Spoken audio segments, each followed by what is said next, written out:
Hi welcome back to Riyaraj RBN vlogs. என்னோட சேனலை subscribe பண்ண எல்லாருக்குமே ரொம்ப நன்றி. இது வரைக்கும் என் சேனலை சப்ஸ்கிரைப் பண்ணாம பாக்குறீங்கன்னா ப்ளீஸ் சப்ஸ்கிரைப் பண்ணிக்கோங்க. நீங்க சப்ஸ்கிரைப் பண்ண எனக்கு வீடியோஸ் போட மோட்டிவேஷனலா இருக்கும்.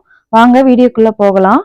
இன்னைக்கு என்ன பார்க்க போறோம் அப்படின்னா பரணி தீபம் ஏத்துறத பத்தி தான் பார்க்க போறோம். அதுக்கு முன்னாடி நான் நிலைவாசல் படியில மஞ்சள் குங்குமம் வச்சுட்டேன். எப்பயும் வழக்கமா வியாழக்கிழமை வைப்பேன், அதே மாதிரிதான் இன்னைக்கும் வச்சேன். வெளியில நல்ல மழை, தண்ணி உள்ள வரைக்கும் தெறிக்க ஆரம்பிச்சிருச்சு. இருந்தாலும் பரவாயில்லன்னு ஃபர்ஸ்ட் படிக்கட்டு வரைக்கும் கோலமும் போட்டாச்சு. திருக்கார்த்திகைக்கு முதல் நாள் பரணி நட்சத்திரம் வரதுனால இந்த பரணி தீபம் ஏத்தணும் அப்படின்னா நம்ம அறியாமல் செய்த பாவங்கள், தெரியாமல் செய்த செய்கைகள் மன்னிப்பு கிடைக்கும்னு சொல்லுவாங்க. அதுதான்.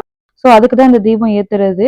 நான் ஃபர்ஸ்ட் டைம் இப்பதான் ஏத்துறேன். இதை பத்தி முன்னாடி எல்லாம் கேள்விப்பட்டதில்ல. பட் இப்பதான் அதெல்லாம் கேள்விப்பட்டிருக்கேன்.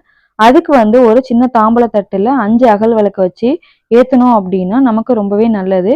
நான் ஒரு தாம்பூலத்தட்டை எடுத்து அதுக்கு ஃபர்ஸ்ட் மஞ்சள் குங்குமம் வச்சுக்கிட்டேன். அப்புறம் அகல் விளக்கு நல்லா மஞ்சள் அதுக்கும் 3 இடத்துல குங்குமம் வச்சுக்கிட்டேன். அதுக்கப்புறம் நெய் ஊத்தி 2 திரி வச்சு ஏத்துனேன். தீபம் ஏத்திட்டு சுத்தி பூ வச்சேன். ஃபர்ஸ்டே பூ வச்சுட்டோம் அப்படின்னா பூ கொஞ்சம் பத்துறதுக்கு சான்சஸ் இருக்கு. அதையும் பண்ணிட்டேன். இந்த பரணி தீபம் ஏத்துறதுக்கு முன்னாடி ஃபர்ஸ்ட் நிலைவாசல்ல விளக்கு ஏத்திட்டு பூஜை ரூம்ல விளக்கு ஏத்திட்டு அதுக்கப்புறம் தான் இந்த 5 அகல் விளக்கையும் ஏத்தணும். இந்த 5 அகல் விளக்கு மத்த அகல் விளக்கு கணக்கு இல்லாம இந்த ஒரு 5 அகல் விளக்கு தனியா விளக்கா ஏத்தணும். சோ இது நம்ம செய்த பாவங்களை போக்குறதுக்கு தான் இந்த தீபம் ஏத்துறோம். இது வரைக்கும் இந்த தீபத்தை ஏத்தாதவங்க நாளைக்கு காலையில 6:50 வரைக்கும் டைம் இருக்கு, மறக்காம ஏத்திடுங்க. அதே போல நாளைக்கு ஈவினிங் திருக்கார்த்திகைக்கு குறைஞ்சபட்சம் 27 விளக்கு ஏத்தி வைங்க. நல்லதே நினைப்போம், நல்லதே நடக்கும். வீடியோ பிடிச்சா லைக் பண்ணுங்க, ஷேர் பண்ணுங்க, மறக்காம சப்ஸ்கிரைப் பண்ணுங்க. பாய், தேங்க்யூ.